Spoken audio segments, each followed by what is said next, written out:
Nah, oke, selanjutnya kita akan kembali lagi membahas ya mengenai striker timnas Indonesia. Nah, kita ketahui ya, timnas Indonesia saat ini sebenarnya memiliki striker-striker yang sangat tajam. Ilyas Pasoyevic adalah top skor BRI Liga 1. Kemudian Deddy Sulistiawan saat ini juga pemain produktif di BRI Liga 1 dalam urusan mencetak gol. Kemudian juga Ramadan Sananta yang memang dia memiliki produktivitas gol yang sangat banyak di level klub. Belum lagi juga M. Rafli yang bisa menjadi pelapis sangat bagus. Nah, namun dari beberapa striker yang dipilih oleh Sintayong ini ketika bermain di timnas Indonesia memang belum memiliki peningkatan level yang seperti diinginkan. Nah, inilah yang membuat Sintayong sebenarnya sedikit bingung mengapa sebenarnya striker-striker timnas Indonesia ini tidak bisa menunjukkan tajinya ketika di level timnas. Nah, oke, kita kesampingkan terlebih dahulu bagaimana striker timnas Indonesia.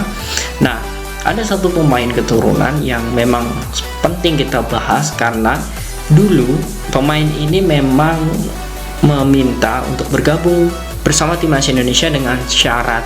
Nah, namun dengan kondisi timnas saat ini sepertinya dirinya sangat mau untuk membela timnas Indonesia. Ya, kalian pasti sudah tahu yakni sosok Ragnar Oratmangun. Nah, pemain berdarah Maluku ini ternyata sangat memiliki peluang besar untuk membela Indonesia.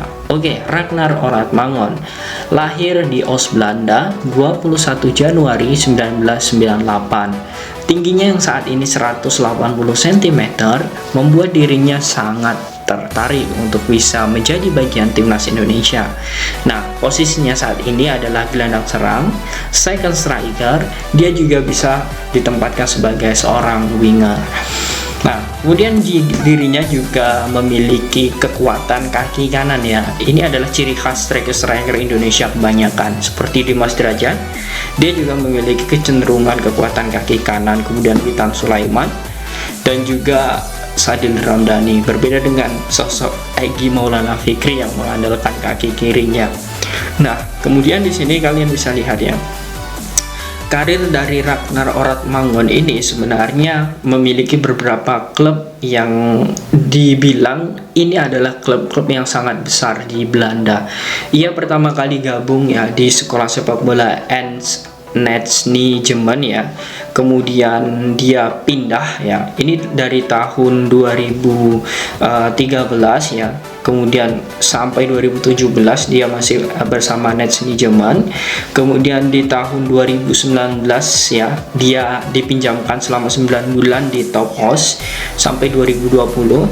Kemudian ia bergabung bersama tim ya di divisi 2 Liga Belanda yakni SC Cambuur yang juga pernah diperkuat oleh Ezra Walian ataupun Stefano Linilpali. SC Cambuur ini ternyata membuat dirinya semakin berkembang di sana. Nah, SC Cambuur inilah yang membesarkan nama dari Ragnar Oratmangun ini. Nah, setelah dirinya berkarir selama 2 tahun bersama SC Cambuur dan memiliki performa serta peningkatan yang sangat luar biasa, klub divisi Liga 1 ya Liga Belanda yakni Go Ahead Eagles ya pada tahun 2021 akhirnya secara resmi mengontraknya. Nah, di 2 laga pertamanya bersama Go Ahead Eagles dirinya mampu mencetak 3 gol ya. Inilah yang membuat pelatih Go Ahead Eagles ini mengatakan pada saat itu bahwa pembelian tersukses tim tersebut adalah saat membeli Ragnar Oratmangun dari SC Cambuur. Nah, pemain ini ketika naik daun atau melambung namanya memang sentar sekali ya dan sangat familiar, sangat viral di Belanda untuk digadang-gadang menjadi bagian dari timnas Indonesia. Namun pada saat itu ya di tahun 2021 pemain ini sempat bukan menolak tetapi mau bergabung bersama Indonesia, namun dengan syarat. Ya, syaratnya adalah beberapa pemain timnas Indonesia itu harus bermain di Eropa. Agar apa? Peningkatan level Indonesia dengan negara-negara Asia lain seperti Jepang, kemudian Korea. Nah, itu lebih seimbang. Nah, ini wajar saja ya teman-teman ya. Mengapa saya bilang wajar? Karena pemain Eropa jika hanya bermain dengan pemain-pemain liga lokal ya, atau khususnya Liga Indonesia, itu jelas tidak akan bisa berkembang. Mengapa saya bilang tidak bisa berkembang? Karena dari segi kultur permainan itu sangat berbeda, dan gaya permainan juga sangat berbeda, serta bagaimana pola permainan juga sangat berbeda. Oke, sangat rasional jika ingin membela Indonesia dengan syarat seperti itu.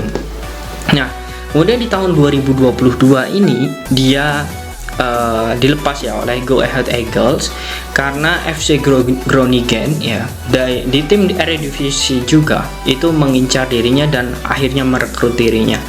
Nah, dirinya sudah tampil 10 pertandingan di Eredivisie ya, dan juga mencetak 4 gol 1 assist bersama FC Groningen. Nah, kemudian dirinya kembali lagi ternyata sangat menginginkan untuk membela Indonesia ketika peluangnya membela timnas Belanda itu sangat kecil. Usianya saat ini 24 tahun, kemudian posisinya sebagai second striker maupun winger. Kemudian di persaingan timnas Belanda juga sangat berat karena banyak sekali striker hebat yang ada di Belanda. Oleh sebab itu dirinya menginginkan untuk segera bergabung bersama timnas Indonesia. Nah, awalnya dia bersyarat ya karena banyak pemain Indonesia yang belum berani keluar negeri. Saat ini berbanding terbalik, banyak sekali pemain-pemain luar negeri ya yang sekarang dimiliki oleh Indonesia. Oke, contohnya seperti Sandy Walsh, kemudian ada Shane Patinama, kemudian pemain lokal ada Egy Maulana Fikri, Witan Sulaiman, kemudian Asnawi, serta Pratama Arhan. Kemudian ada juga yang bermain di Liga Inggris, yakni Elkan Bagot. Nah, inilah yang membuat Ragnar Oratmangun semakin yakin untuk bisa membela timnas Indonesia. Nah, sekarang posisinya bagaimana federasi, kemudian agen, serta Ragnar Oratmangun itu sendiri. Karena apa? Oke, kita saat ini berbicara tentang Piala AFF ya, bagaimana striker timnas Indonesia di Piala AFF. Namun kita juga harus berbicara bagaimana nanti kita harus bersaing di Piala Asia, kemudian di kualifikasi Piala Dunia zona Asia. Kemudian kita juga harus berbicara bagaimana Piala AFF di tahun-tahun selanjutnya. Sintayong saat ini sedang membangun pondasi. Apapun hasil timnas saat ini, kita hargai usaha itu, karena hasil yang baik itu tidak tidak bisa melihat proses yang pendek.